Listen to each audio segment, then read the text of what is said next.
Hello. இன்றைக்கி நான் சொல்ல போகிற காமெடி வந்து எங்கள் வீட்டில் நடந்தது தான். ஓகேங்களா? இப்போ கொஞ்சம் முன்னாடி எங்கள் பக்கத்து வீட்டில் ஒரே சண்டை. என்னடா சண்டை நடக்குது அப்படின்னு சொல்லிட்டு ஜஸ்ட்டு கதை ஓப்பன் பண்ணிவிட்டு க்ளோஸ் பண்ணிட்டேன். தேவையில்லாமல் இன்டர்ஃபியர் ஆகக்கூடாதுன்னு சொல்லிட்டு.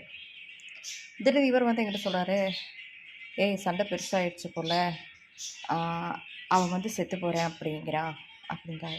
சரி நீங்கள் எதுக்கு அதெல்லாம் போய் கேட்டுட்ருக்கீங்க, நீங்கள் உள்ளே வாங்கல அப்படின்ட்டேன் நான். உடனே இவர் சொல்கிறாரு, இல்லை அவன் விஷத்தை வாங்க போகிறேன்னு சொல்கிறான். சரி அது என்னத்துக்கு எங்கிட்ட சொல்லின்னு இருக்கல அப்படின்னு. இல்லடி, அவன் வந்து திடீர்னு விஷத்தை வாங்க போய் டைம் வேஸ்ட் ஆகி பணம் வேஸ்ட் ஆகும்.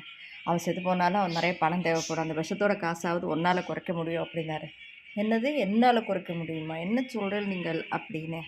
உடனே அவர் சொல்கிறாரு, நீ இன்றைக்கி வெஜிடபிள் பிரியாணி பண்ணியிருக்க, அதை சாப்பிட்டாலே அவன் செத்துருவான், எதுக்கு தேவையில்லாமல் டைம் வேஸ்ட் பண்ணி காசும் வேஸ்ட் பண்ணணும், அதனால தான் நான் சொன்னேன் அப்படின்னாரு.